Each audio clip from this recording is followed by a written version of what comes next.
107 FM. Starting from what some government officials have called a deep fake. Speaking about that letter that is supposedly from the government of Anambra State of Nigeria, Office of the Secretary to the State Government, supposedly addressed to the manager of a certain hotel in Abakaliki Street.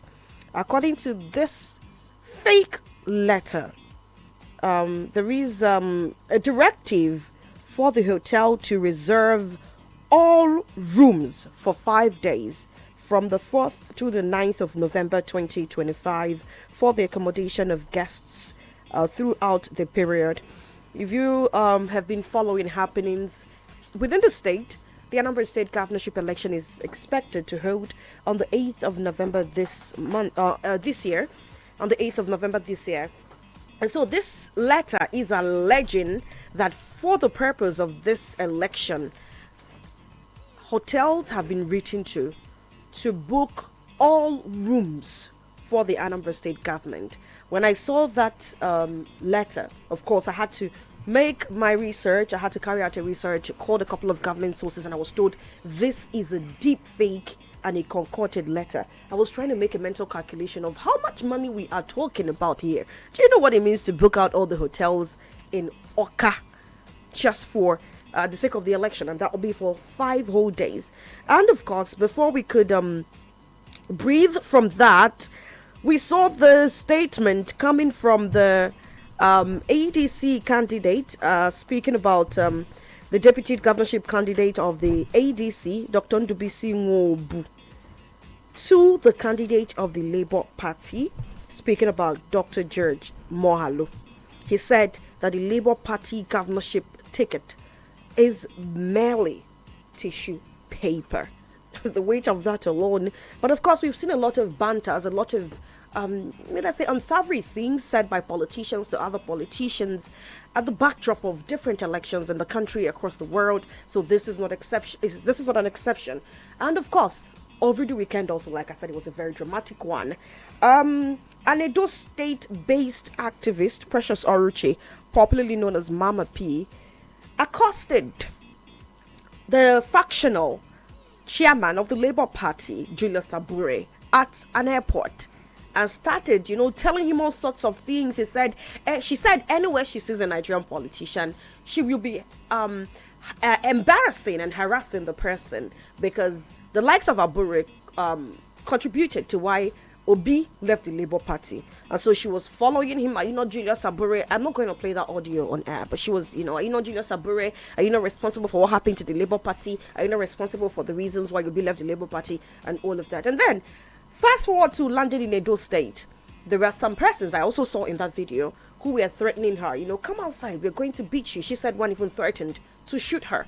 And of course, that particular incident generated a lot of controversies on the internet, people looking at this from different perspectives.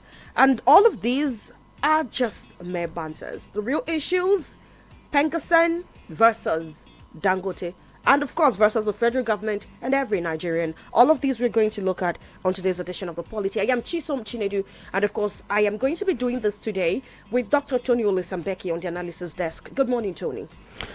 Good morning, Chisom Chinedu. Good morning, Nigerians. Good morning, the good people of Southeast. Good morning, India number. Good morning, Indonesia. Dunidu. Wherever you are listening to us from, it's always a pleasure to be here. And we're here to do the God's work, because the work we do here belongs to the God. And then each time we are here, we are privileged to do some of these things. It's not easy anyway, but we are happy and we thank God Almighty for making it possible. It's not easy. We are here to do His work.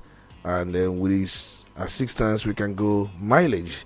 And we are back here in our sanctuary to proclaim and also to profess.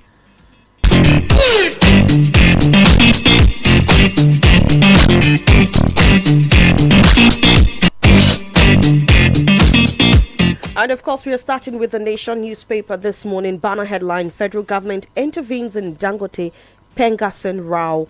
The riders here, all workers unions strike All workers' unions strike call condemnable, says Dangote refinery. The story is on page 5 of the Nation newspaper. And of course, on page 6, Nigeria's sacrifice paving way for economic renewal. No religious genocide in Nigeria, says Idris. A mockery thwarts U.S. talk show host on alleged killing of Christians. Find this on page 5 of the Nation newspaper. PSC mourns as former chairman Pari Osayande dies at 88 on page 6.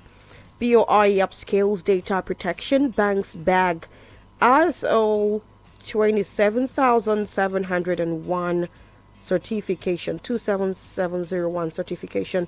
This is on page 8. No discussion yet on zoning in ADC, says spokesman on page 4. 24 states to benefit from AFDB's backing on agric expansion on page 4. The ABC of NPC's decision on rates to curb inflation on page 2. Release AIG Imokwede's subsidy report to unmask real beneficiaries. Otedola urges the federal government. This story is on page 4 of the Nation newspaper. And on the Vanguard newspaper, toxic harvest, hazardous pesticides harm food production exports. That's from experts on page 19.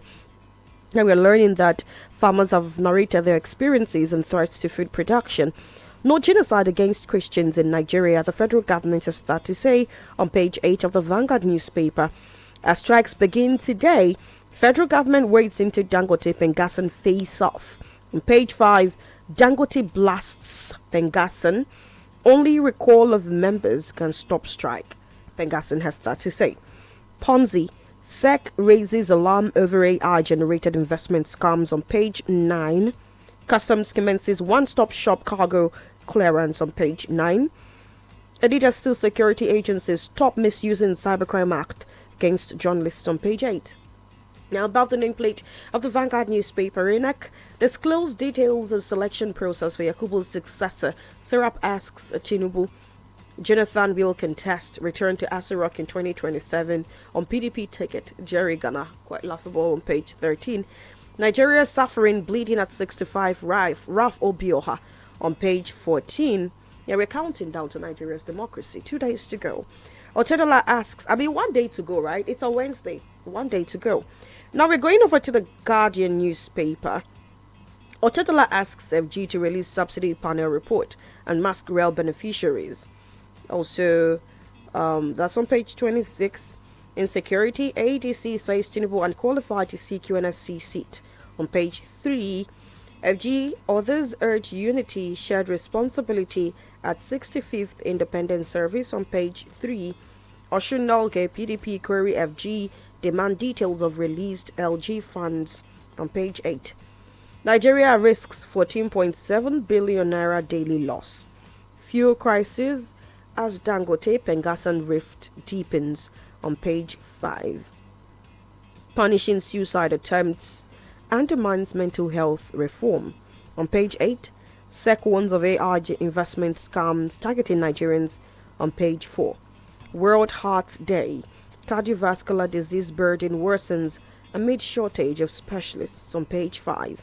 Resident doctors issue FG 30-day ultimatum over unmet demands. On page 9. Bandits kill 10, kidnap several, inquirer. On page 45. FG dismisses religious terrorism allegation. Also on page 45. And now heading over to the Punch newspaper, where we see Otedola to Umar Sani. Your ignorance on subsidy claims is alarming. This story is on page 56 of the Punch newspaper. The banner headline here is Marketers Fear Fuel Price Hike as PENGASSAN Strike Begins. This story is on page 48 or 49. And of course, the riders, all union orders shutdown of power plants, alleges military failed crude supply shortage. TUC threatens strike. Members on standby. FG intervenes to meet PENGASSAN today. Petrol exports hit 371 billion naira amid heavy import reliance. On page 56. Pro-Wike lawmakers absent at Fibara's Independence Thanksgiving on page 9. Ocean PDP APC clash as FG releases local government allocations on page 8. Police rescue trafficked Ghanaian, arrest 5 in Ogun on page 5. 2027, NGE warns politicians against personal attacks. This story is on page 9 of the Punch newspaper. And from here we proceed to seeing what the stories are exactly about, and of course making sense of all of these developments.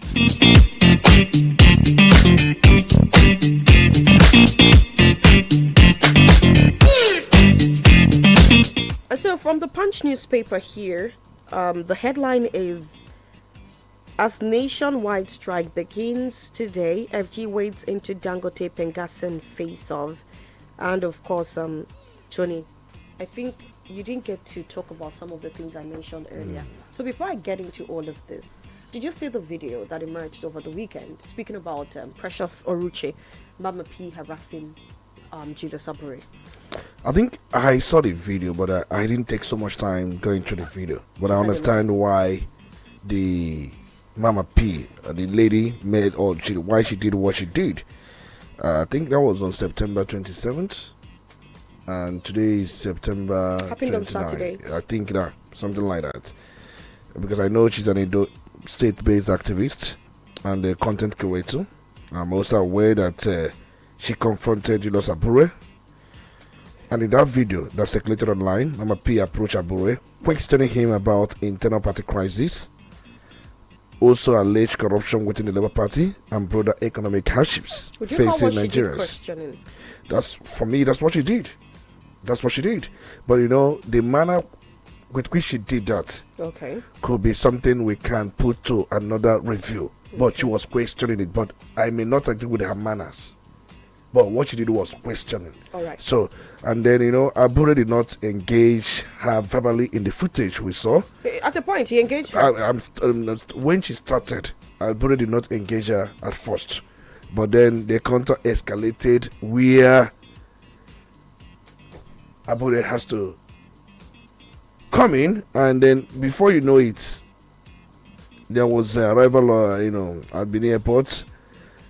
But the assault meted out to the woman by a group of young men believed to be thugs loyal to Abure is another thing.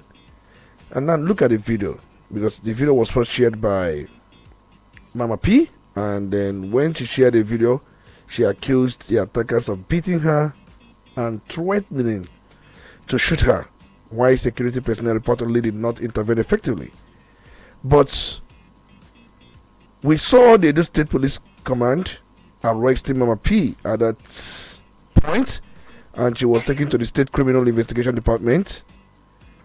But the incident sparked widespread outrage, with supporters of the obedient movement, as usual. They condemned Abure. They have been on Abure neck. There's no doubt about that. And then they demanded a police comprehensive investigation into the matter. But there was a cause, there was a reaction. The issue now is the cause and the reaction, was it proportionate? There is no smoke without fire. If the woman had not confronted Abure, probably the incident wouldn't have happened. We know the woman, Mama P, as an activist, and we know how activists behave, just like Showore. And she felt that Abure, as an individual, is being used by powers that be to thwart the aspirations of the generality of Nigerians. And for her, she is also involved. Remember, Abure is the reason Labour Party is in crisis. Take it or leave it. She is the reason. And even with the judgment of the Supreme Court that your tenure has expired, you can't remain in power in perpetuity, trying to use all manner of gimmicks, techniques. It's not about Abure and Obi. We saw how Labour Party evolved. Before now, nobody knew Labour Party. Labour Party, for the first time in its history, produced number of senators, House of Rep members, even a sitting governor. It was not so if somebody, I don't want to hold brief for the obedience or even the candidate of Labour Party. It happened, and Abure understood the impact of Obi. That was the reason he made it open that Obi will return the party's presidential candidacy. But what other people are concerned is internal party democracy. Abure, you had been there. So the woman was pained. So what she did was out of pain. Probably she's one of the obedient movements. Yes? And there is freedom of association. There is a freedom of opinion. So the point is, she confronted Abure. We may question the way and manner she confronted Abure based on our customs, based on our tradition, because we are coming from somewhere. We are Africans. No doubt. We are Africans. We've seen likes of even Obegeli Ezekwesili when they were protesting against the Chibok girls abduction, Bring Back Our Girls campaign. We saw how they question any government official on the issue of the abduction of Chibok girls. And one can easily contend, are they related or were they related to these Chibok girls? They were not, but they were activists. For them, they were pained, especially when it happens that these people abducted were women. So in the same manner, this Mama P confronted Abure and trying to make Abure to know and note that you are the reason the party is in crisis. Your personal interest alone has caused divisions, has caused problems. Look at over the time, I think that was last weekend, Kevin Chukwu talked about his defection. Many people have left Labour Party. Kenneth Okonkwo, so many people have left Labour Party. I remember LSOT telling Abure, pick other position that he will support him, but the most important thing is that he should leave the position of chairmanship. And we know the privileges, the entitlement associated with that very position. But Abure wants to remain relevant. He wants to, and the woman in question is from Edo State. Abure is from Edo State. So they are from the same state. But for the woman, Edo State is majorly obedient for certain reasons, according to Obaseki, the former governor. But the woman confronted her, confronted him. The point remains that talks from nowhere, young men beat her up. Police arrested somebody that was beaten, detained somebody that was beaten. But I think what police could have done would have been to arrest even the talks. Why didn't the police arrest the talks? Somebody can ask legitimate question. I saw the footage. There was never a time the woman slapped Abure. There was never a time the woman pushed Abure. But we knew that she could block Abure's pathway. That is most times the dimension of activism. All these are I'm not sure she blocked his pathway. All these are Lota Baza. Even if she blocked Abure's pathway, it cannot be translated to be an assault, because we saw situations where the Nigerian police, Edo State Commander, was saying that there was a case of assault meted by the woman to Abure, but that's wrong. The footage is everywhere.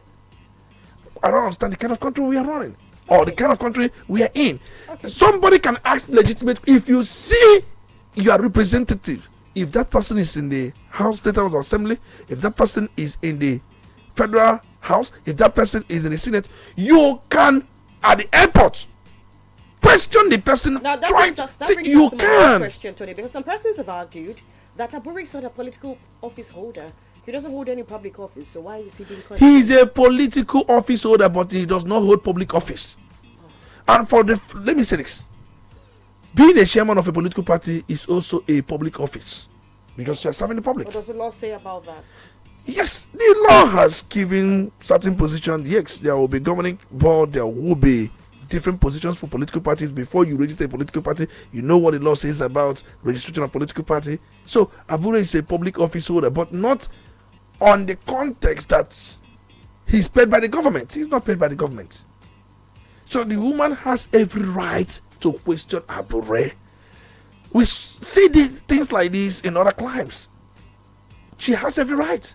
And Abure is claiming that the woman assaulted him. But from the footage we've seen, the woman did not assault him. And even if the woman blocked his pathways, I'm saying if, that's not an assault. It's not an assault. And situations where all of a sudden thugs started beating the woman up. And then the police left the thugs and went after the woman, detained her. I don't understand the kind of country we are operating. And international community, they are listening. So does it mean we cannot have dissenting voices? We must look at these lines. Somebody can question you, block your pathways, even without touching you. The moment the person touches you, it becomes an assault, or raises a finger, and it becomes an assault. If that does not happen, why would the thugs beat up the woman? Okay then. Tony, we are going to move from that now. Let's come home to Anambra State. I'm pretty sure that you also saw the statement credited to the deputy governorship candidate of the African Democratic Congress, ADC, speaking about Dr. Ndubisi Nwobu, who said that Labour Party's ticket for the governorship election is mere tissue. I think they have been having an issue. Remember, Labour Party, ADC, especially we are talking about Anambra State. Anybody can question anything. I think the deputy governorship candidate of ADC Ndubisi Nwobu was actually questioning the authenticity of the ticket, knowing fully well there is leadership crisis.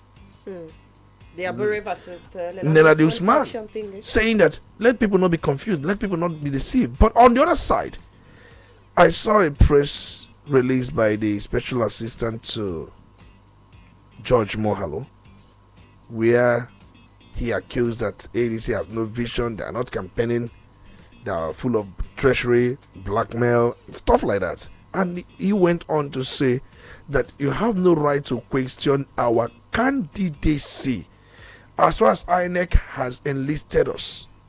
That if you go by INEC rules, INEC has enlisted us. And what is your problem? Let me say this. Even if INEC enlists candidates, other political parties have right to question the authenticity, the qualification. It's not meddling. It's part of our laws. They can file a suit. They may start by publications. So who is a meddlesome interloper here? See, it is the court that decides who is a meddlesome. Nobody decides. Haven't there been precedents set? I mean, you in one political party questioning what is happening in another political Yes, party. it depends on the context. It depends on the issue of qualification. And remember, qualification can come in form of age, can come in form of your credentials, can come in form of a lot. You can question the next person's credentials, you can question the next person's qualification. INEC cannot disqualify, I hope you're aware. INEC has no power to disqualify candidates. It is only the courts. But political parties start most times to raise alarms. And most times when we tell them, take these alarms to the court. Go to the court. Some will say, go to court. You know how these things are said. But these things are part of politicking. We are in political era. We saw what happened in the United States of America. You will see Trump question if Biden can even stand this election. They call him Sleepy Biden. Saying you fart, you sleep, and then write off a lot of American wills and destinies. He's questioning his capacity, questioning his credentials, questioning even his ability to run for the election. So it's part of politicking. So it is aura for aura. No. That is it. It's part of politics. I think if things like these are not done, the masses, the electorate will not even know what is going on. Somebody may be a convict and run election. INEC may not even know. How do you know that somebody who is a convict is running an election? The opposition or the other parties are the people raising it up. But if you feel that they are disturbing you with that, you will tell that party, can you go to court? Go to court. And some will tell you that for the fact INEC has not disqualified me, has enlisted me, I can do. No, INEC has no even power to disqualify. The only entity that can disqualify a candidate is a court based on issues brought before it. You will look at it, give every party fair hearing, listen to every party, look at the laws, look at the issues, and then decides and probably disqualify the candidacy of that very political party. But parties will start first and foremost to raise these issues. Let's allow ourselves to be questioned. Most times, when we are questioned, people see it as meddlesome interloping. No, but there are times court would also pronounce that you are a meddlesome interloper. And when court usually say that is on the reason you can't come and tell us how we conduct our primaries. There are some political parties that will come and start talking about the primaries of the next political parties. On that ground, court will call the other political party meddlesome interloper. Reason? You have no reason to decide or to talk about how they produce their candidates. Isn't that what Mobi's talking about now? I mean, speaking about the fact that he's talking about how the primaries that brought more hello. I think Mobi is coming from the angle that there is leadership crisis, and asking questions. Who signed the candidacy, their form? I'm going to pull up part of the statement. Yes. He said, from the best of my knowledge, he emanated from a primary election conducted by Abure, and the Supreme Court has said that there was no leadership, and the judgment was delivered a day before the primary. You can't stand something or nothing if you don't have a leadership. Who conducted the primary from where you emerged? Isn't that question in the primary something that is supposed to be an internal party I think affair? if you contextualize it, he's citing Supreme Court ruling. But on the surface, he has no right to question the primaries. He has no right. But on the context he's coming from, he's citing Supreme Court ruling. I don't even understand it. Because you're trying to figure that out. What's the difference now? The difference is a political party is intact, produces a candidate. You come from nowhere and start questioning how and manner the primary was conducted, how and manner the primary was run, and who came first, who came second, was it transparent or was it not? That is meddlesome interloping.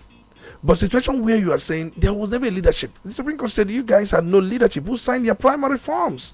Who submitted their list? Who conducted their primary? See, tell me the difference, because these are still two different parties.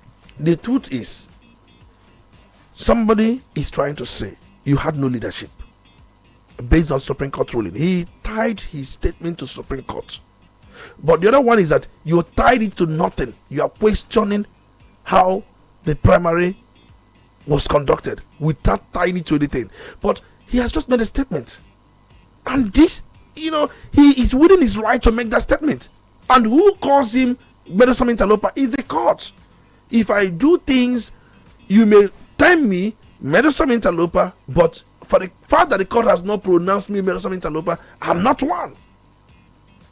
So the truth remains that he can also challenge whatever he's saying in court. But I think if he goes beyond that, the court may tell him he has no locus. But let's allow these banters. Let's allow the banters. If you don't allow the banters, you will miss it. But while we allow the banters, let's force them to face the issue. That is democracy for you. You face the issue, you allow the banters. Even during context, Muhammad Ali and many other people he contested with. If not for the banters, you will not have the flair. Allow them banter, but let them not go below the belt. But also allow them to face the issue. Without political banters during campaigns. Remember during the Edo State governorship election, do you know Obaseki did say, Oshomole did say, and I quote, that because of Obaseki way of life, he could not produce offspring with a wife.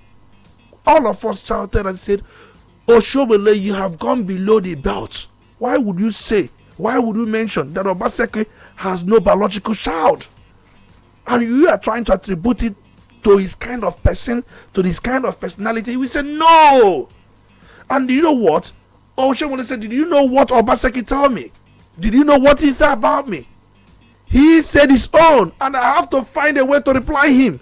But must you reply him by telling him that is the kind of life he lives because he is this kind of person? He cannot have a biological child. So we are trying to get this down to the fact that politicians say all sorts of things regardless of the truth. But don't go below the belt. Okay, Tony, and the below the belt has to do with the character of a person, especially if it's not proven, and the family. Leave the family alone. Obaseki, I think Oshomole attacked the family. It was the first time many of us understood or knew that Obaseki has no biological child. But they were saying this thing during political rallies. And for Oshomole, or that Obaseki attacked him first, saying that the candidate of APC cannot read and write, doesn't know how to speak English, that he cannot even make a public statement. And that's why, and for Oshomole, who was supporting that candidate, and then I think there was a banter that the statement credited to Obaseki was not directed at Oshomole. It was directed at the person running the election. But Oshomole took it personal, saying you cannot say those things against our candidate. And the next he did was to go against the family of Obaseki, telling everybody that they had no biological child or children. Right. I think this is a point where I'd say the filth from politicians should just stay with them. Let us go and look at real matters, because marketers are afraid that fuel prices may rise as PENGASSAN strike is set to begin today. And of course, from the Punch newspaper, Nigerians are expected to possibly face tougher days ahead of the as the nationwide strike declared by the Petroleum and Natural Gas Senior Staff Association of Nigeria, PENGASSAN, begins today. There are threats to unleash a twin blow of soaring petrol prices and widespread electricity blackouts. These are mere threats. As of now, we can't substantiate. However, I also noticed that some fuel stations are already open. Word on the street is that they closed quite early yesterday. And today, the queues in some places, I witnessed one. I took note of all of the petrol stations I passed today, and I only witnessed a queue in one. Now, all of this is arising from PENGASSAN's directive to halt the crude oil and gas supplies to the Dangote Petroleum Refinery, which has sent shockwaves through the energy sector, with all marketers warning of severe disruption in fuel distribution. This move is expected to choke the domestic market, driving up demand and prices. Also, yesterday, PENGASSAN National Chairman, speaking about Osifo, he said a lot of things concerning how members of the group, members of the union who work for Dangote, were massively laid off because of their, would I call it, affiliation to the union. Also, we are also aware that this is not the first time that we are having a breakdown in the system because of the back and forth with Dangote. Some persons have accused PENGASSAN of being an instrument in the hands of detractors who are trying to destabilize everything that Dangote stands for, especially at an age and time that Dangote seems to be like the shining light in the dark tunnel, regarding where we're coming from as a country. The fact that this is the only functional refinery in the country as it is. Sometime last year, there were cheers, there were celebrations that our own refineries, the refineries owned by the nation, were working. But we found out, alas, they were not working. They were not even up to 60% complete. But this is the Dangote refinery, the one that was accused of not even being near completion, churning out barrels upon barrels of refining, about 650,000 barrels per day, Tony. What do you make of this back and forth between PENGASSAN and Dangote refinery? I think for me, remember I've always said I'm on the side of the people. But who are the people suffering the whole thing now? The masses. Some filling stations are shut. I think for you to engage in any fight, you must first and foremost measure the person you are fighting with. Know what he can do and what he cannot do. And to that extent, I think Dangote did not weigh some of these things.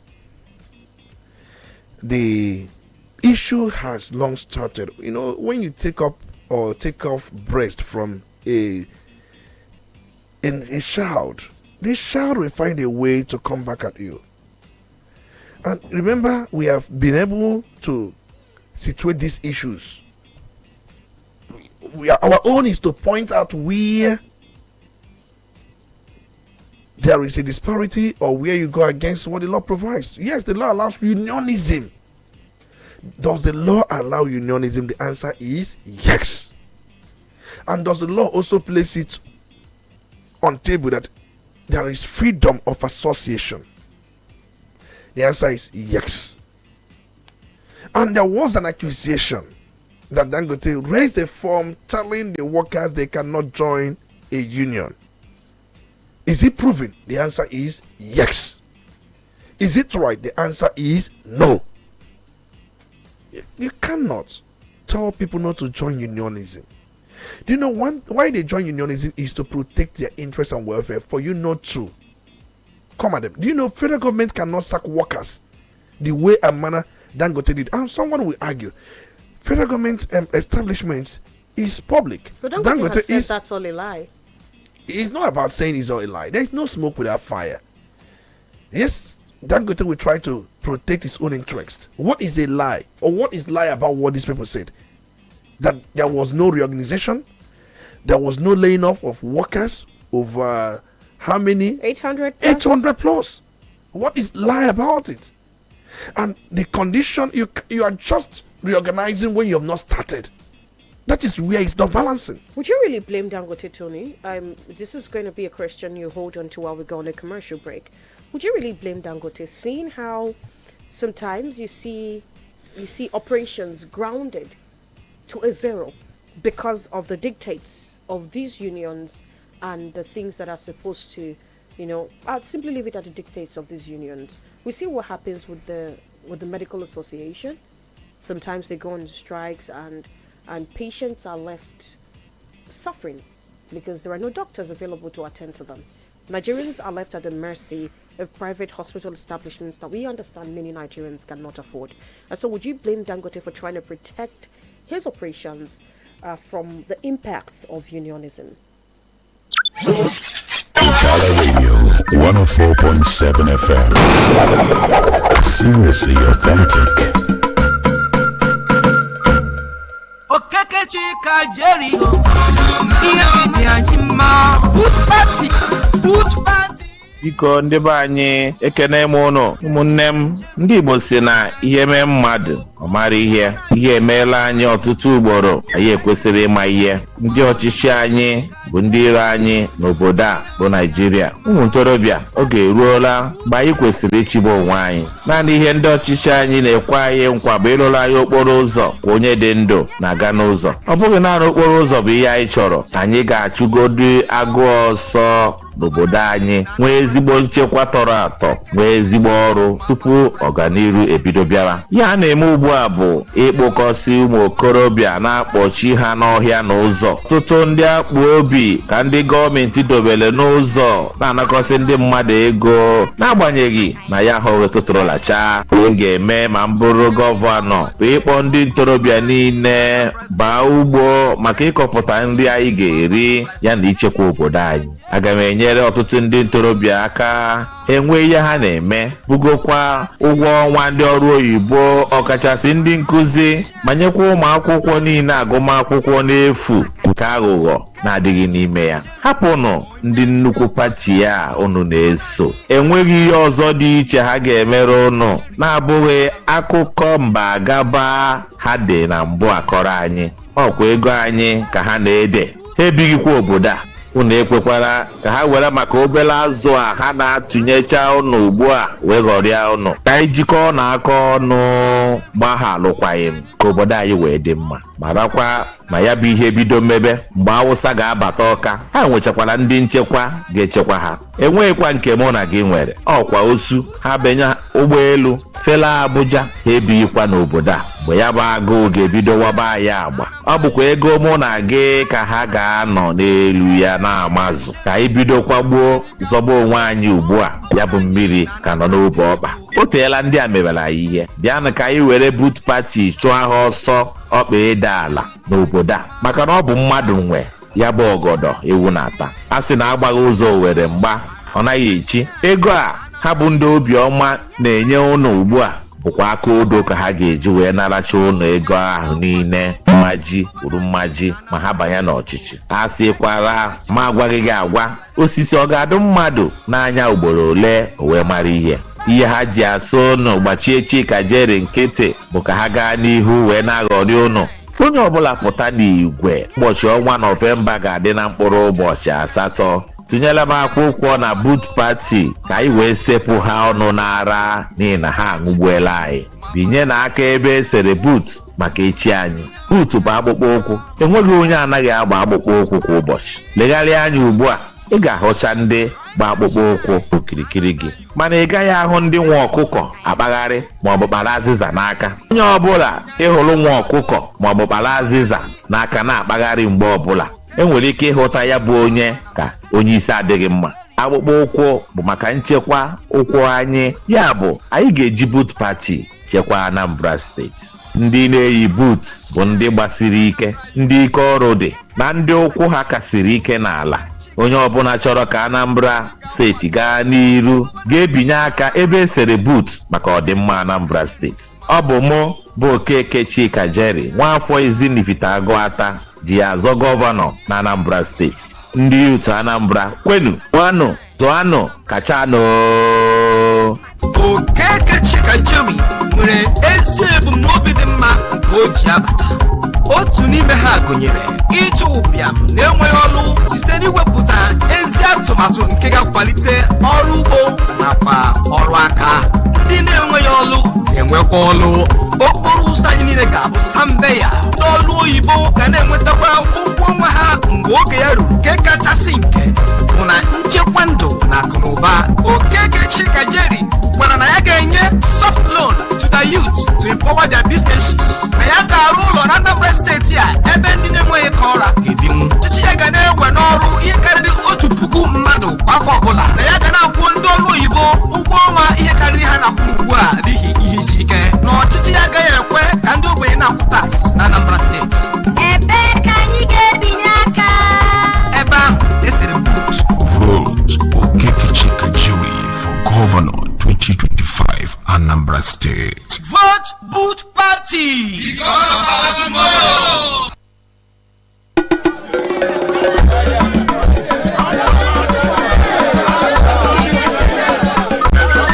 From the commercial city of Onitsha comes Udala Radio 104.7 FM, the voice of the region.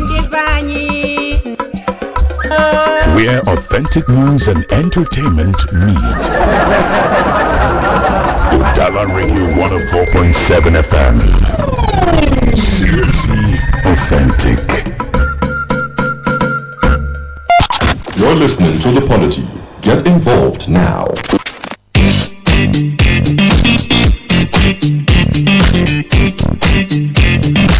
And of course, the Polity is still live here on Udala Radio 104.7 FM. I am Chisom Chiniti. Dr. Tony Olisa Mbeki is still here. And right before we went on that commercial break, Tony, I had a question for you.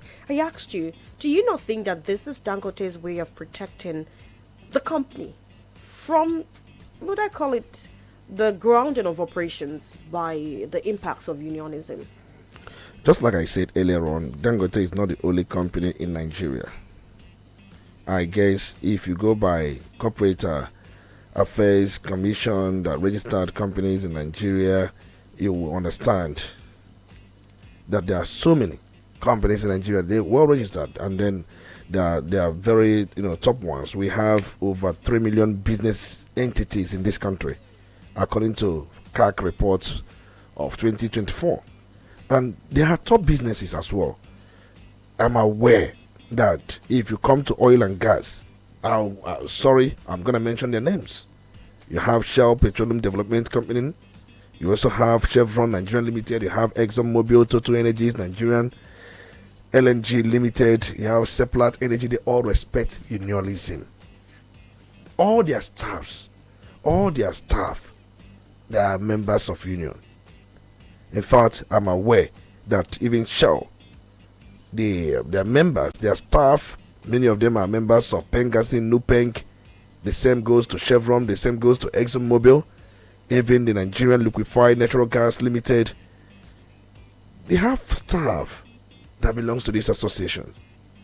Now the question is, why would Dangote, you are one of the oil or one of the big team players, why would you be so much concerned about your investment? These people, they have made investment, and good enough, you have the grant support, you have every support coming from the government, even when you have denied those supports. Yes, Dangote has denied some of these supports, but that's not the onus. That's not where we're coming from. If you go to banking sector, most of these these new generation banks, you know their names, even the one you bank with, they all respect unionism, association, and all that. I'm aware you have the Association of Senior Staff of Banks, Insurance and Financial Institutions, and the National Union of Banks, Insurance and Financial. See, employees, they all respect this. You can't just employ me and tell me I cannot belong to any union. What if you start to victimize me tomorrow? What if you start to seize my salary? What if you decide to unilaterally sack me? Nobody can speak for me. Nobody can defend me. So I becomes a puppet. You use me, you dump me because of your business interest. The way you have right is the way I have right. Does it mean that Dangote does not belong to also association of owners of energy or energy owners? They have their own association, and the workers have their own association. So long as you go and belong to your own association as one of the big players in the oil and gas industry, why can't I, as a worker, also belong to an association? The key thing is, Dangote wanted to remove middlemen. We understand. And middlemen, we know, hike prices. Why prices go up is as a result of middlemen. But why you are trying to do that, we support you, but not to the extent you will not allow them to be members of union. We have Trade Union Act, there's no doubt, and that law hasn't changed the last I checked.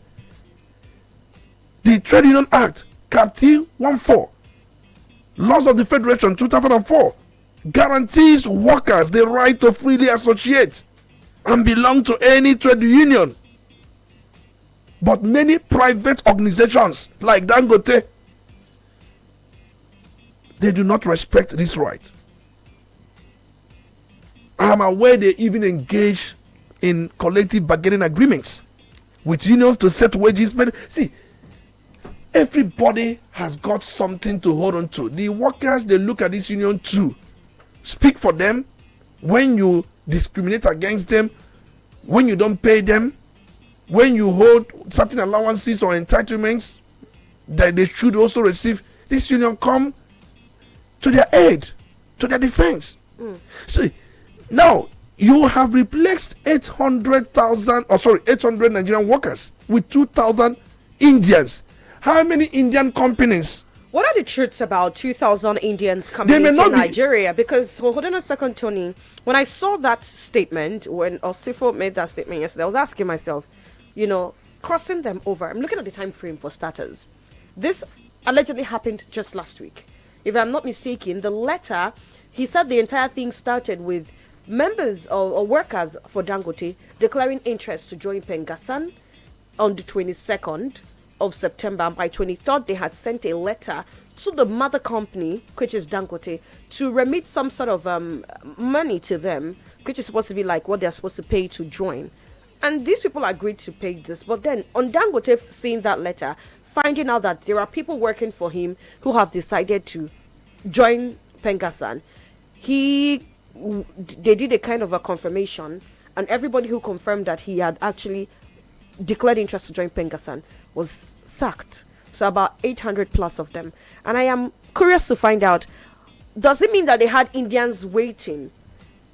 What are the immigration laws? Does it mean that Indians just wake up, buy tickets and come into Nigeria? They don't have to request visas and all of that? Because it's not making sense. It's quite an ambiguous claim that in the space of 5 days, over 2,000 Indians had access to coming into the country. And you think that there's not been an alarm raised to that effect?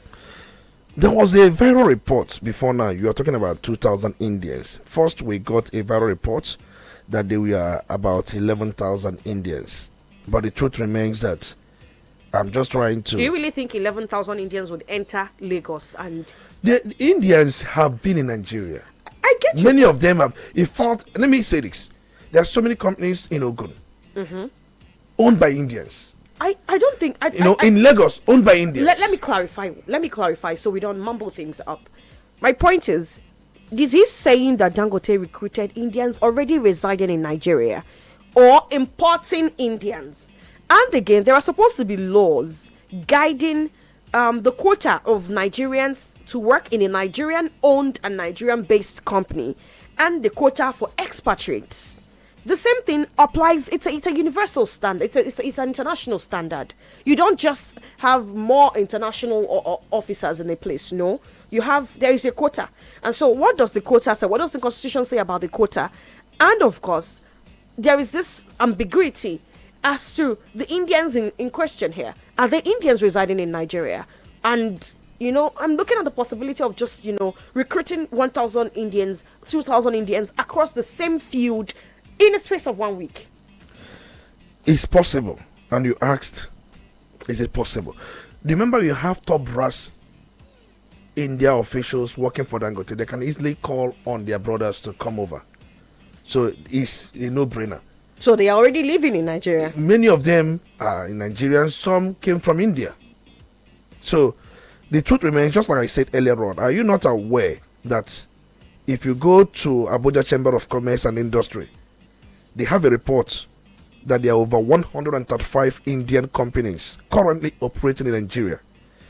In fact, the Indian High Commission in Nigeria confirms that report that about 135 companies investing in Nigeria with an investment total of about between 19 to 27 billion US dollars over the past few decades. That's for India.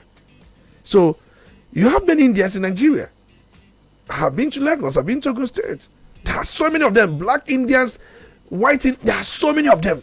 So I was asking you about the immigration part of it. I'm saying that some of them came from India, some were already in Nigeria. And what's the government doing about tightening immigration rules? It's not about immigration rules. The point is that if you have a legit work in Nigeria and if you fulfill certain requirements, you can. Just like if a company in US employs you. But you will still have proper documentation. PENGASSAN is alleging that these people are not even properly documented. It's a different issue altogether. But the point remains, why would you sack your own and bring Indians? Dangote has not denied they did not bring Indians. They are saying that the figure is exaggerated. So the common denominator there is that Indians were brought to replace Nigerians. But the figure is exaggerated. That is it. And one thing is that you can easily tell Indians not to join unionism because they are expatriates.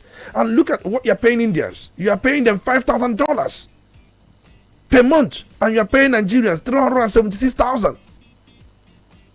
So if you look at it as a business person, you are trying to avoid unionism, but you are spending more. Do you know what is $5,000, Chisom? If you calculate $5,000 by our current exchange rate, you can agree with me that Dangote may not be making a good business decision. Unionism will not stop you from doing anything. Just that you cannot summarily sack workers the way you want. You cannot treat them as slaves. What unionism preaches is workers are no slaves. That's what unionism preaches.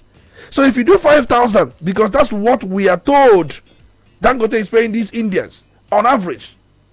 If you do it multiply by at least, let's say 1,035 naira. Sorry, 1,535 naira. That's what I want to say. If you do that, you'll find out that in a month you are paying somebody about 7 million or 7.6 million. And you can imagine. Depending on the level of the person. Let's assume that they are comparing Nigerian level and these people level. A Nigerian, you are paying 376,000. At the same level with an Indian, you are paying an Indian. Okay, let's assume you are paying an Indian $2,000. Now I get you. Let's assume you are paying the currency Indian. Discrepancy. That's what I'm saying. Let's assume you are paying the Indian $2,000. If you are paying the Indian $2,000, you are still paying about 3-point-something million. You are paying above 3 million per month for the same work a Nigerian will do for you. Now let's look at the merit of the matter. The federal government is set to wade in, and so they're supposed to have conversations around settling all of these. And PENGASSAN has said until these workers are called back, we are not shifting grounds. What do you expect in the coming days? Dangote should call these workers back. There's no going back. See, Abacha tried this. Dangote is not Abacha. There were times Abacha retrenched workers, sack them, do this, no work, no pay, and things like that. Unionism is unionism. I have cited the law here. And they must protect their interests, their welfare. If you are an investor or a chief executive, you cannot summarily sack staff the way you want. They are not slaves, they are human beings. They have families. There must be rules. Laws, right? Yes, it must be in conformity with labor laws. If you want to sack somebody outside misconduct, you must give severance package. You must give notice. You can't just overnight sack somebody. What is the person's offense? No misconduct. The person's offense is because he joined union, which the law allows him to join. The law says he has right, he has freedom to join union, and he does what the law of the land says. And you are saying you are reorganizing. Dangote is lying. You are not reorganizing anything. For you, you don't see. Dangote has played some kind of roles that brought our economy to where it is today.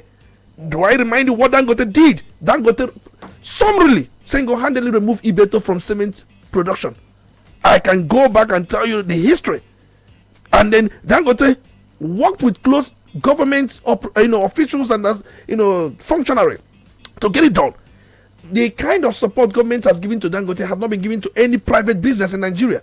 But the same Dangote will come and tell you government has not given it any support. Are you aware that even this refinery, over $20 billion refineries, the Nigerian government has a stake of about 20% stake? But there is a future agreement. There's what we call future agreement when it comes to discrete marketing. There's a future agreement. And that agreement says that at a point they may buy the stake and it becomes 100% owned by Dangote Limited and with majority shareholder. So the point I'm trying to make is Dangote should go back and recall these people. We have banks in Nigeria. Banks cannot summarily sack the staff the way Dangote has done. They belong to association. Are you aware that even APs, Arik Air, their workers, the employees belong to association? They belong to Transport Employees Union, employee of air transport, workers, and you can't sack them the way you've done. You can't tell me any field that has no unionism.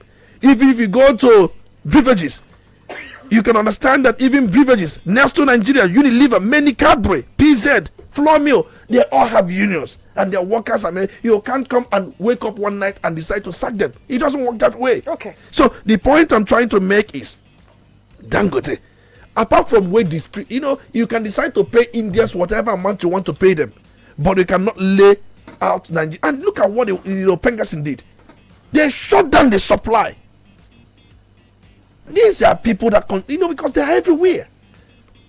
And the crude oil that Dangote receives to refine comes majorly from NNPC Limited and major midstream and upstream operators. And who are the people controlling these midstream and upstream operators? And even they are PENGASSAN, they are NUPENG. The same people.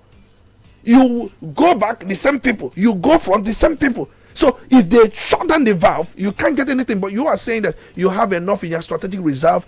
Does it mean that strategic reserve will not finish? Out? And the worst is that they are Hispanic buying. So many filling stations did not open because of this.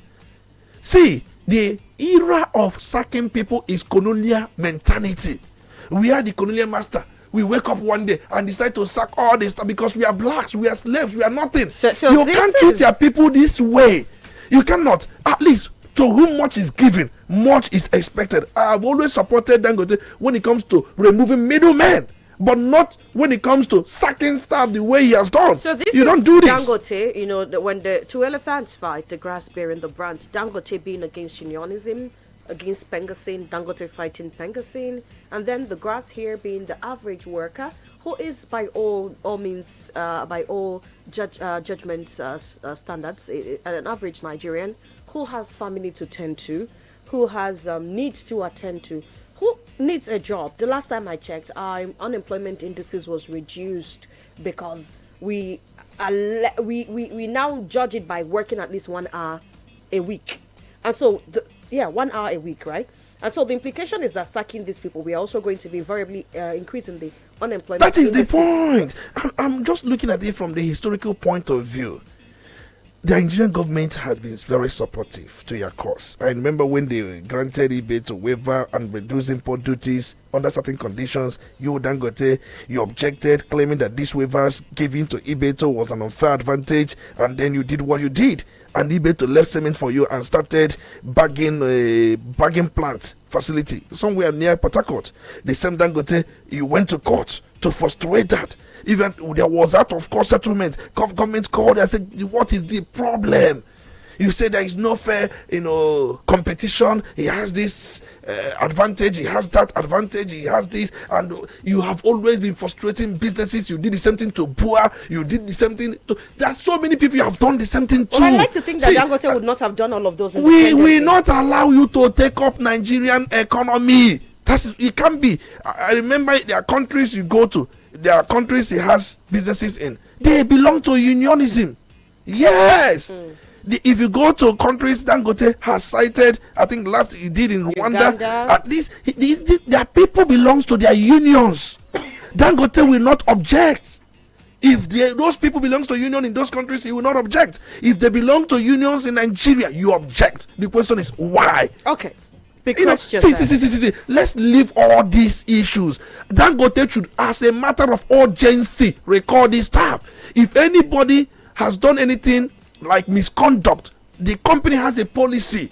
If you have engaged in any act of misconduct, you will be sacked. Not sacking 800 people the same time that you are reorganizing because they joined PENGASSAN, they joined Nupeng. Whereas every business in Nigeria allows their staff to join union. Even I'm a member of union. Can you say I can't be here because I'm working here? You cannot do that. There are laws.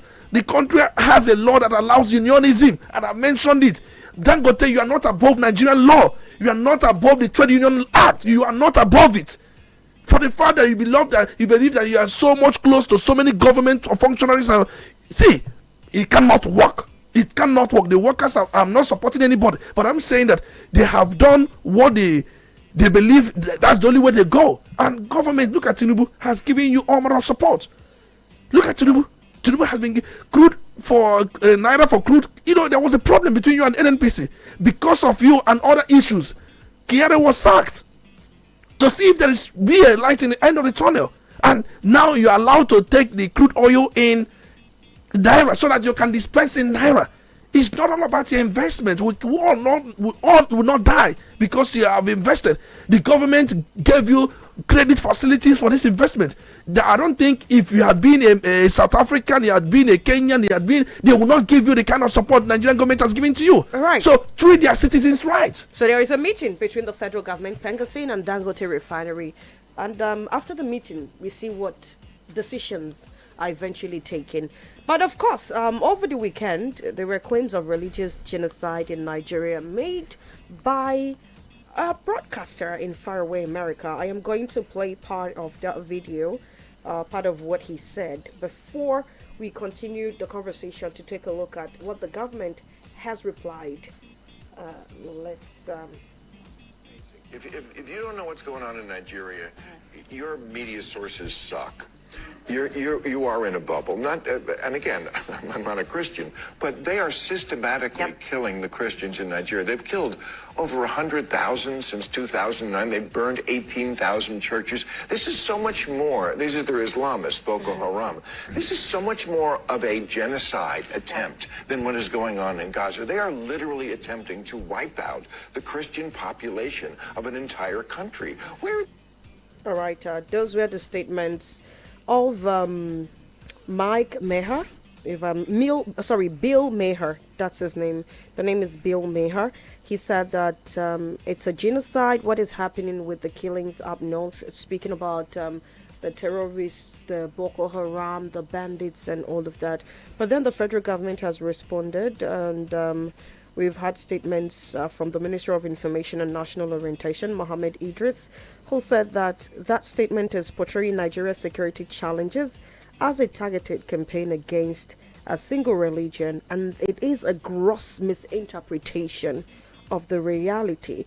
The federal government also described the allegation as false, baseless, despicable, and divisive. But then, Tony, the question at this point would be, what is the actual nature of this claim?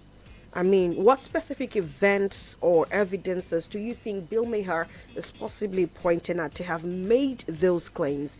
And then the figures that he bandied, what is the true figure. We know that over the years a lot has happened. Some killings have been tagged religious, but then some have also been, would I call it irreligious?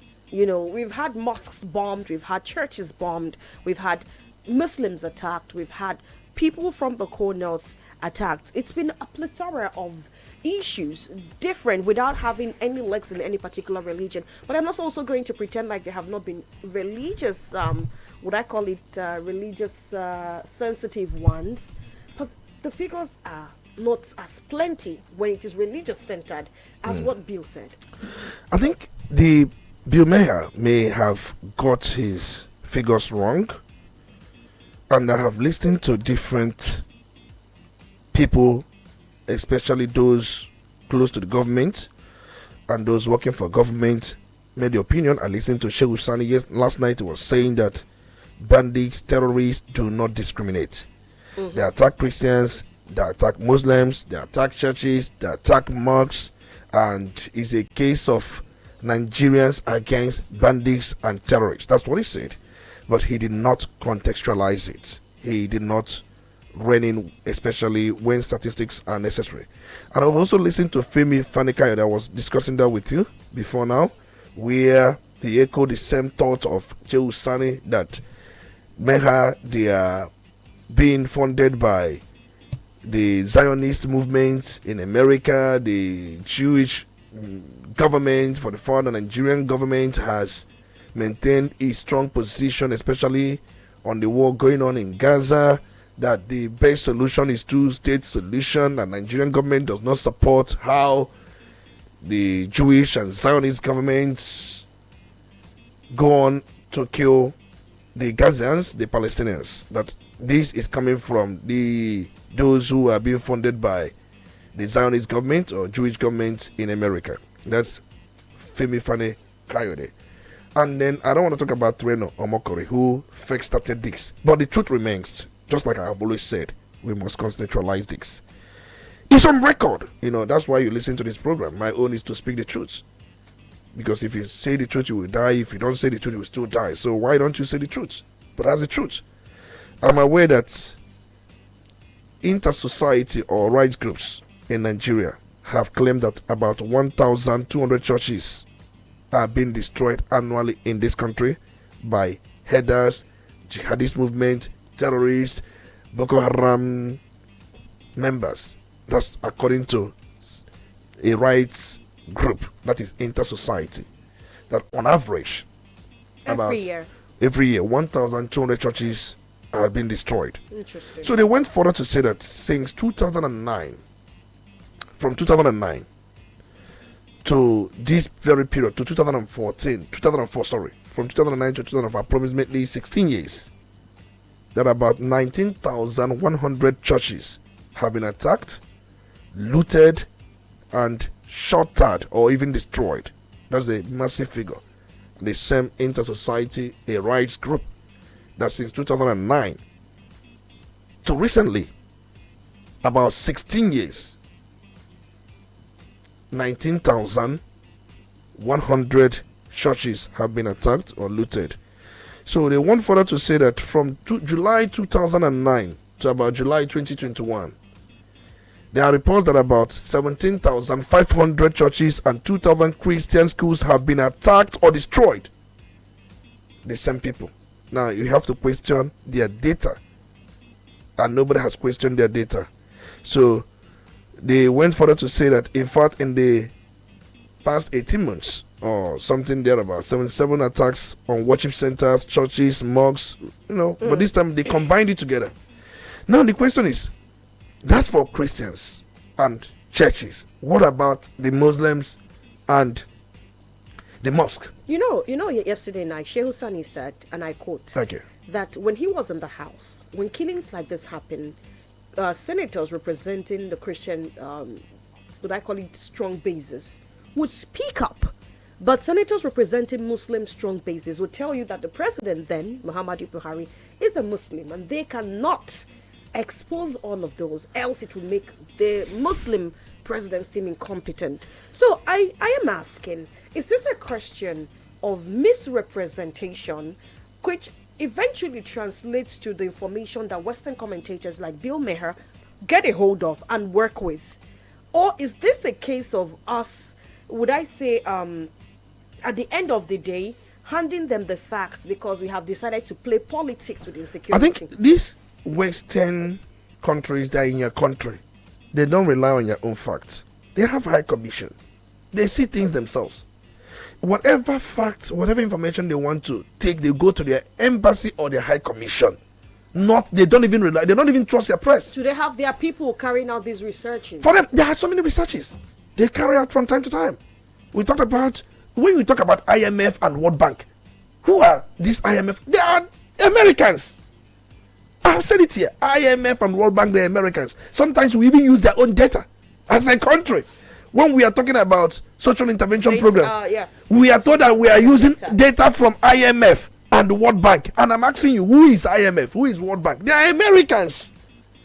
They have come here to conduct their research, their survey. You now use their own data. And when they go on and say things about you, you say their data is faulted.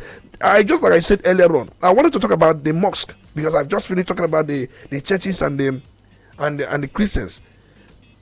We are told that the same period in view, where we are told that 1,200 churches annually, okay, according to the Inter-Society, being destroyed, that from 2009 down to this period, that about 19,100 churches have been attacked or looted.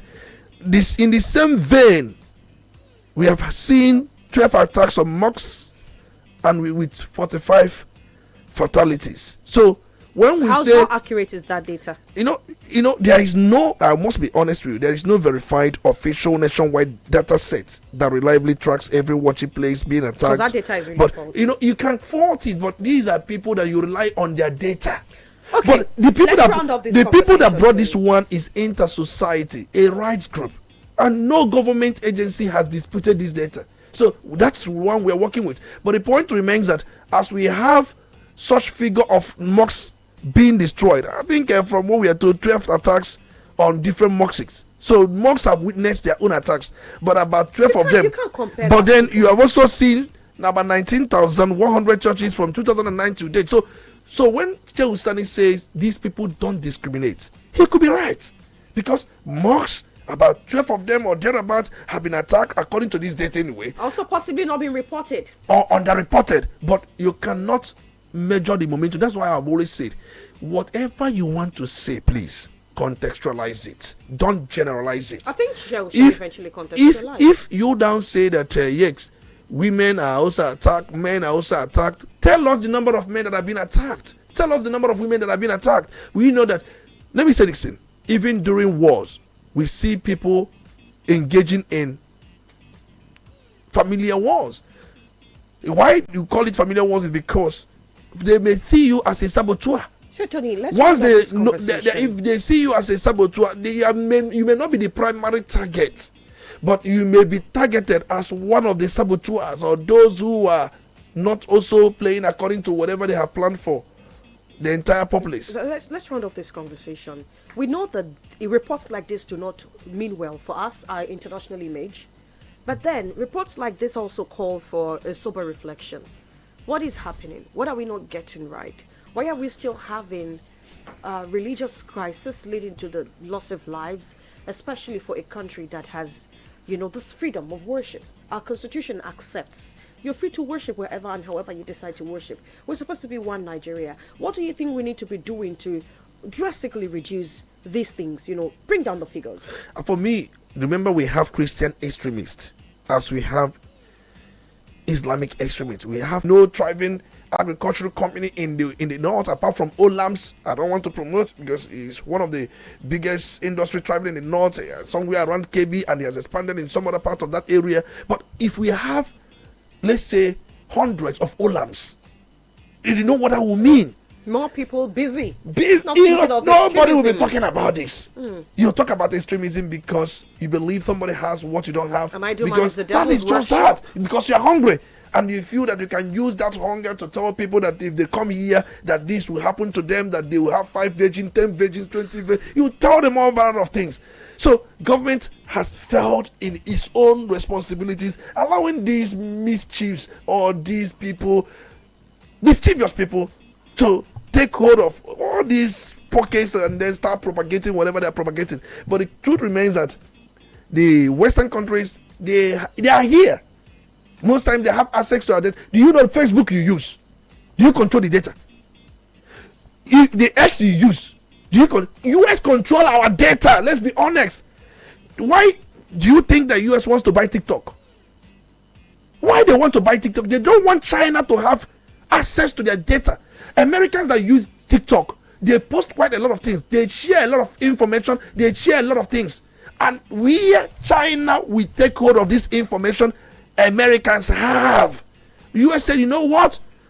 We are going to ban TikTok in United States of America. China is trying to partner with them. You know what? Take charge of US subsidiary while we retain the larger world. China manages our data through TikTok. US manages our data through Facebook. Most of these things that happen, they post it on Facebook, they put it on X. US have access to our data. The kind of data access they have to our data, we don't even have it. Through social media, they are the ones that control it. That's one source. See, one source. Which other source do we have?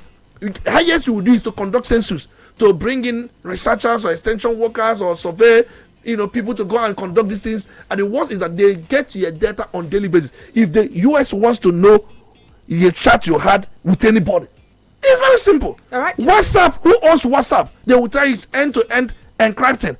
Does it mean they cannot open it? Is that not what they tell you? All the things you have been chatting with anybody with, they have it.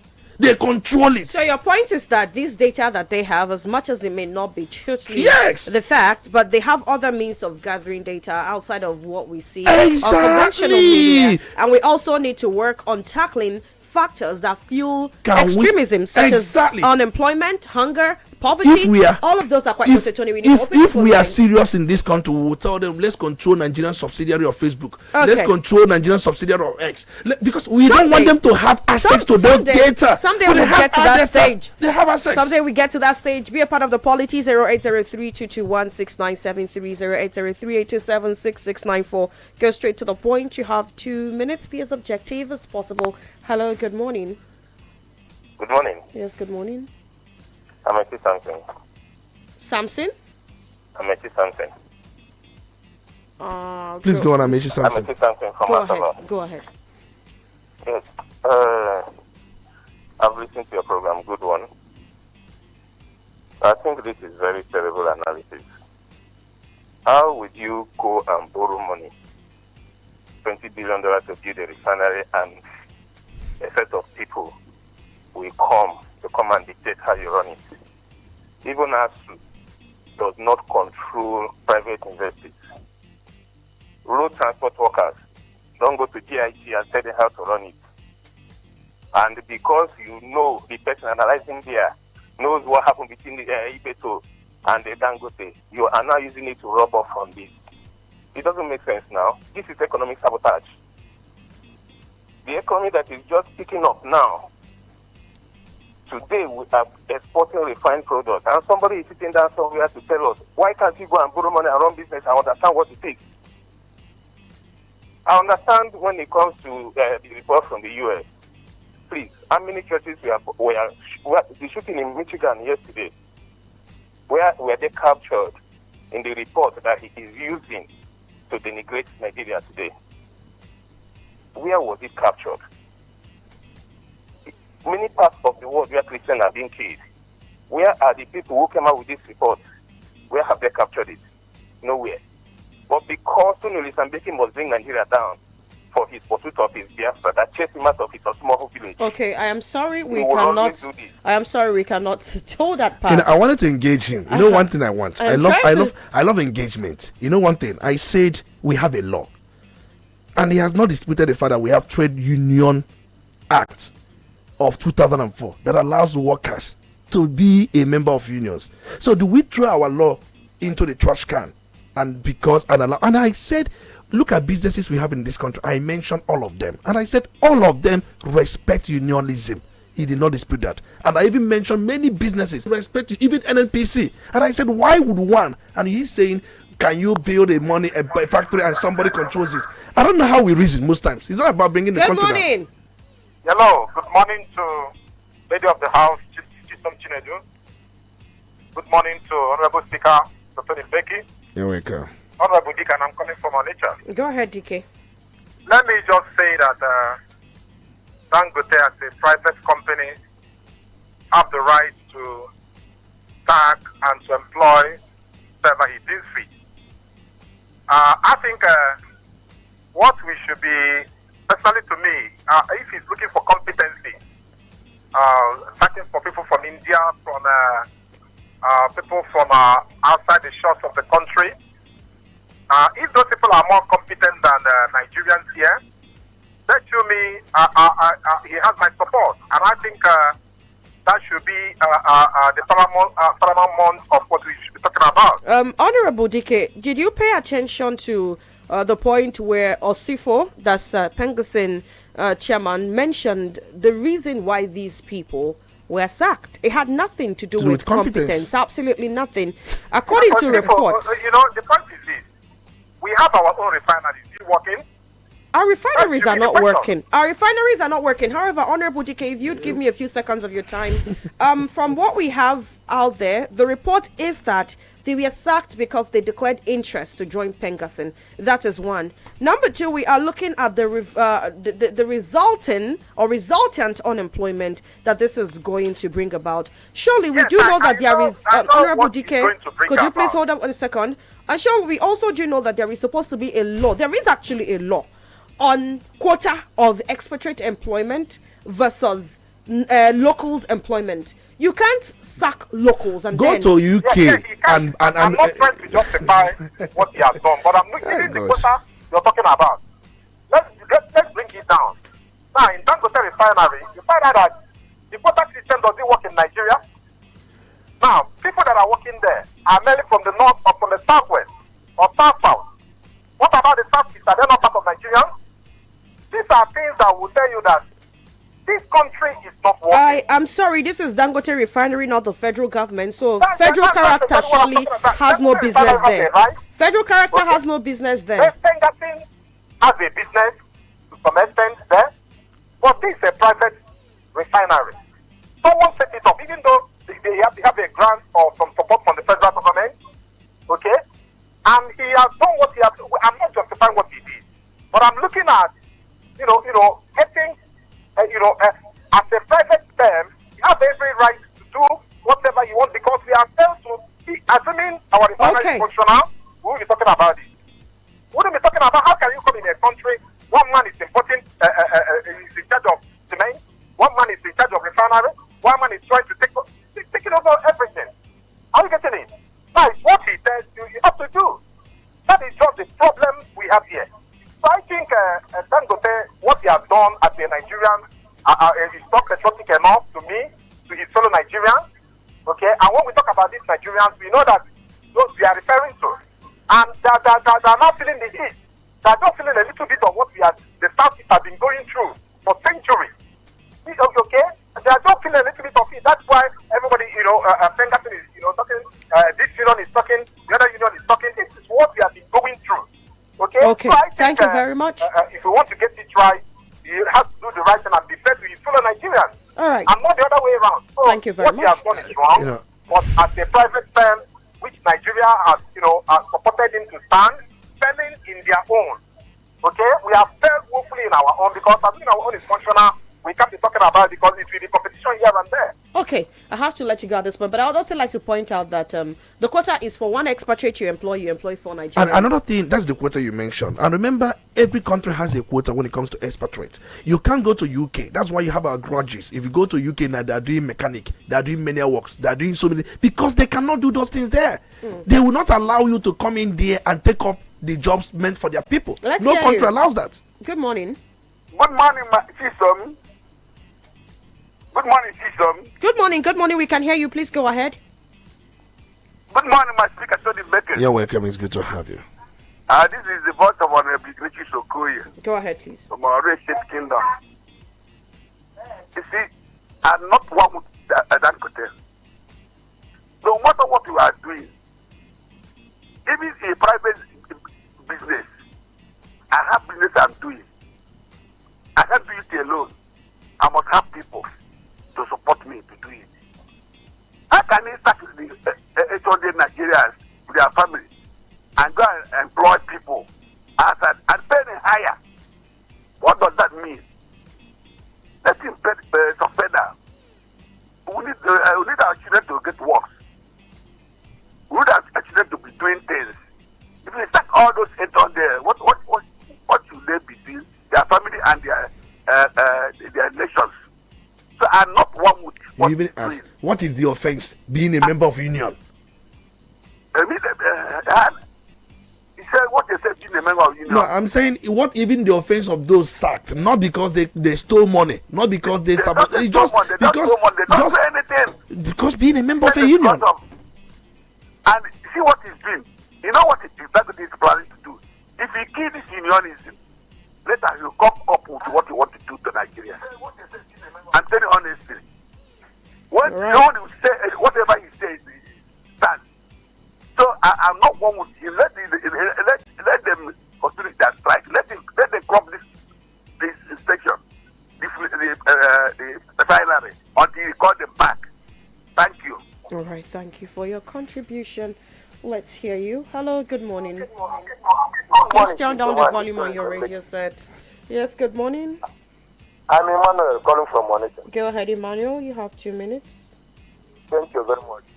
Look, let me tell you something. I keep on asking myself the type of mentality we have here. About somebody asking why people want to control Dangote. Even the people that are selling yam in Abuja, selling yam everywhere. Government is trying to control their business. Their business, I mean, the food they bring from their farm.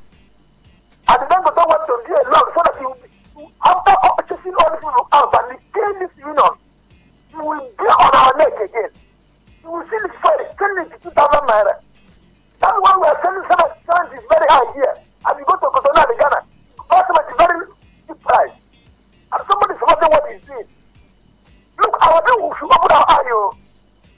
The only place I'm blaming PENGASSAN and Mbeki.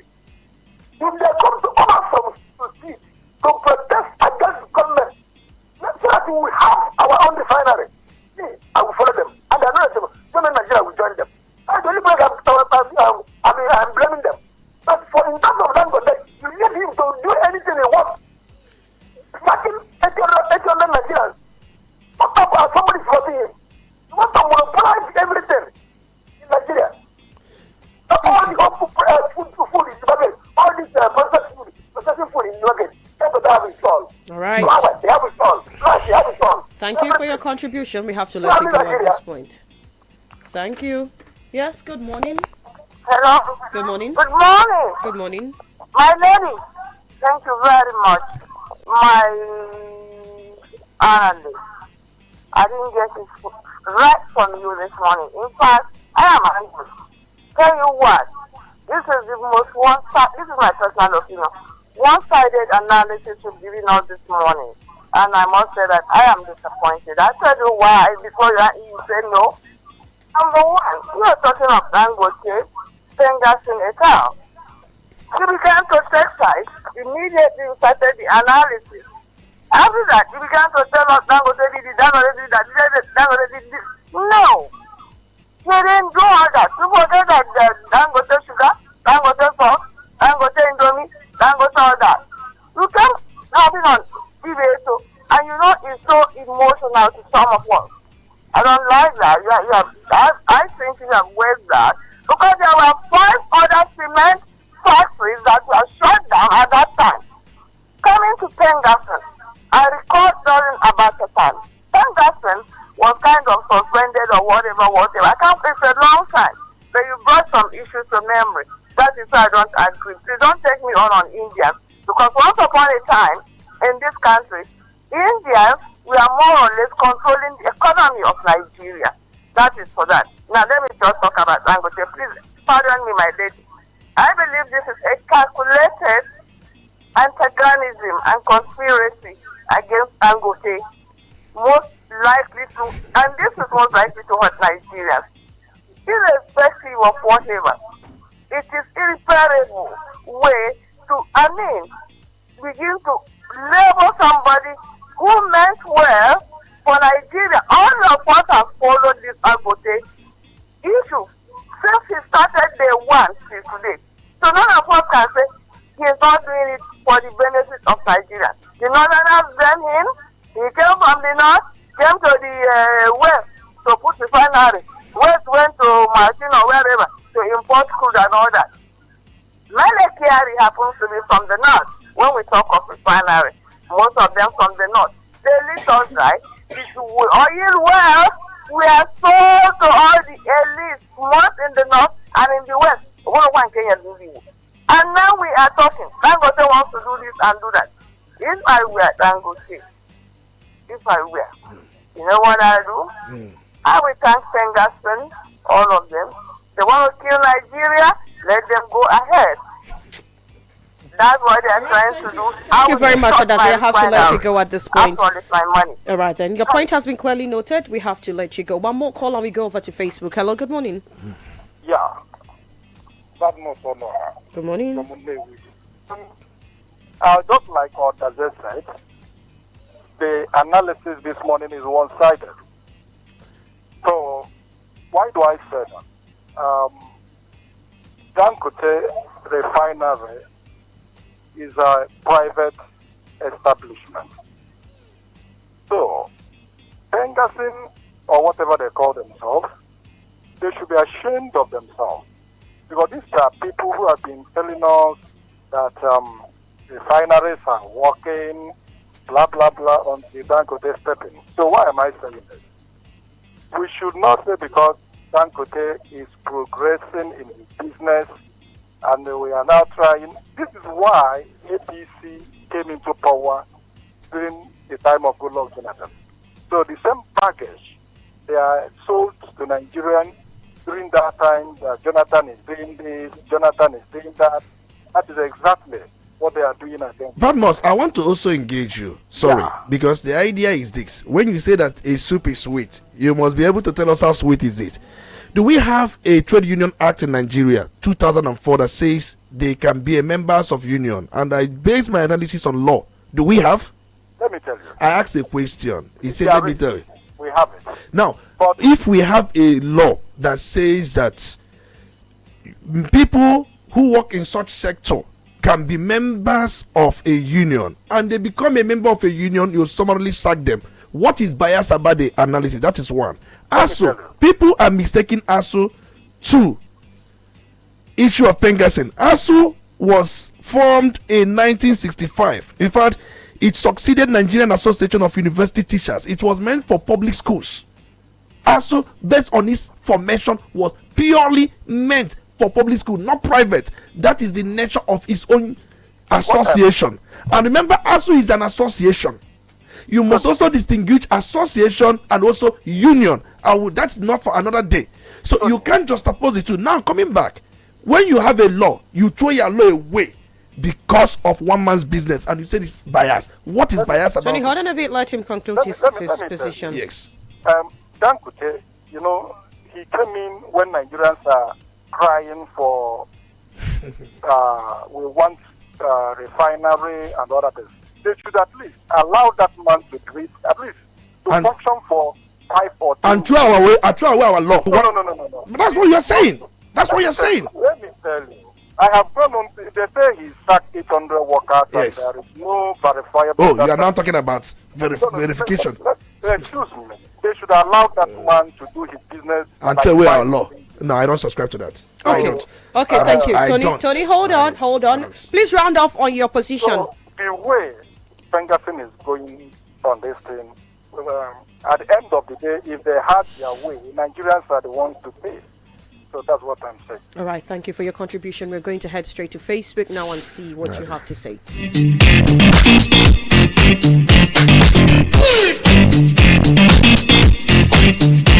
I'm going to start with a comment from Mao Lebara, and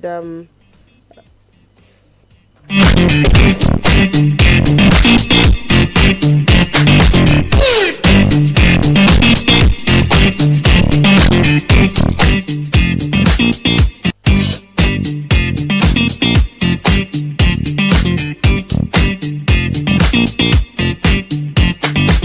also, starting with a comment from Umar Lebara, she says, on attainment of independence, Nigeria was a very wealthy nation with agriculture,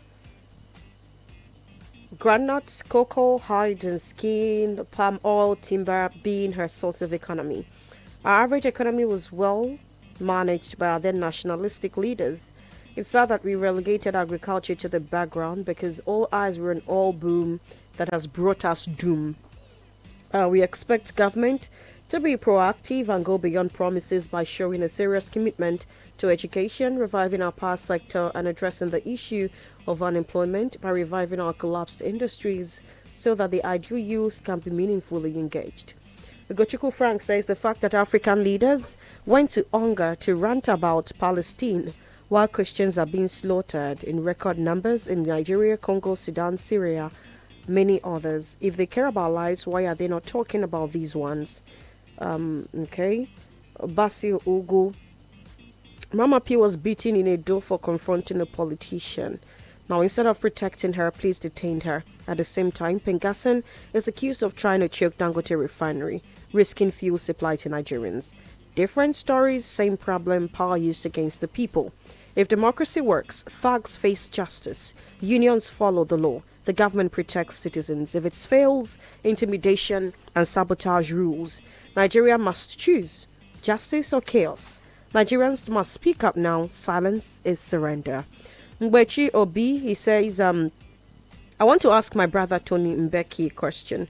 All these problems between Dangote and PENGASSAN, please, my brother, tell us the way out. Gotu Lokoye, it's obvious that Dangote is a monopolistic businessman and is one way or the other damaging Nigeria's economy. He should allow his workers to join the union. Mama P's harassment by Nigeria police is unlawful. Police supposed to protect citizens, not the rich. And the woman did what she's supposed to do because Abure has been causing havoc in their party, which is affecting her respectful candidate. Okay, and there are some other comments here, but I'm not sure we can take all of those. Tony, someone has got a question for you. What is the way out? I think that should be your part in short as well. The way out will be for Dangote to record those Nigerians, and I believe government will prevail on him. Let me say this. My analyses are based on law. I don't base my analysis on sentiments. Honestly, I'm in support of Dangote when it comes to middlemen making the price to be high. I said it during the analysis. I'm in support of him. But for his workers to join union, you sack them, is against our law. We can't throw our law because of sentiment, just like what happened in Anambra State. People were saying Ngige should continue because he was doing good work, but have forgotten that Ngige never won election. And people were saying, no, Ngige should continue, P2B should stay back. No, the law says how you should come in. You cannot get it wrong. We have laws. You can't, because of one sentiment, throw away your law, and the next you are supporting these people. Please, the two persons that say this is one-sided, did you base your argument on law? I can cite anything as a reference. Did you base it on law? I thank God that majority of people understand the whole thing. We must deal away with monopoly. There is what is called antitrust law in US. If not for that, US would have been taken over by few or three persons. But the truth is, Dangote, call this staff back. You can employ Indians, but while you're employing them, obey our quota system, just like you pointed at Chisom. And at the same time, we must show patriotism. So he's checking if they are obeying, because it is supposed to be for everyone